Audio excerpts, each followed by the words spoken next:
तेलंगाना के वजीर एक्साइज व स्पोर्ट्स श्रीनिवास गौड़ ने आज़ादी की डायमंड जुबली तकरीब के ज़िमन में महबूबनगर में फ्रीडम का इफ्तिताह किया।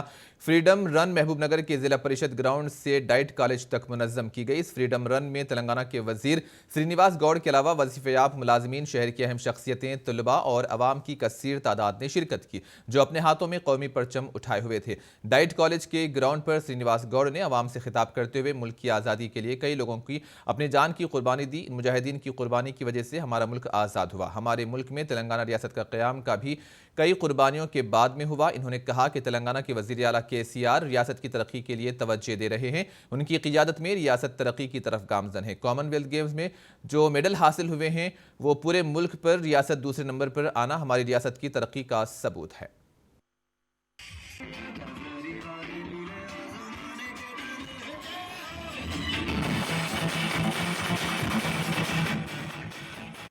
ఇలా వచ్చిన 8 సంవత్సరాల తెలంగాణ మన రాష్ట్రంలో దేశంలో ఎక్కడ లేనటువంటిది ప్రతి ఇంటికి మంచినీళ్ళు ఇచ్చి, దేశంలో ఎక్కడ లేనటువంటిది ప్రతి రైతుకు రైతు బంధు ఇచ్చి, రైతు బీమా ఇచ్చి, దేశంలో ఎక్కడ లేనటువంటిది 24 గంటల కరెంటు రైతులకు ఉచితంగా ఇచ్చి, మహిళలకు అన్ని రంగాల్లో వాళ్ళకు రాణిస్తూ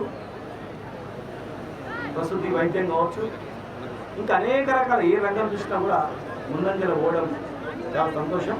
ఈరోజు కొత్తగా ఏర్పడిన రాష్ట్రం క్రీడలలో కూడా భారతదేశంలోనే మొన్న జరిగిన కామన్వెల్త్లో భారతదేశంలో 2వ స్థానంలో మనం తెలంగాణ రాష్ట్రం ఉందంటే మరి అతి చిన్న రాష్ట్రం ఇన్ని సంవత్సరాల్లో లేనిది 8 సంవత్సరాల్లో దేశంలో నెంబర్ 2 స్థానానికి వచ్చినామంటే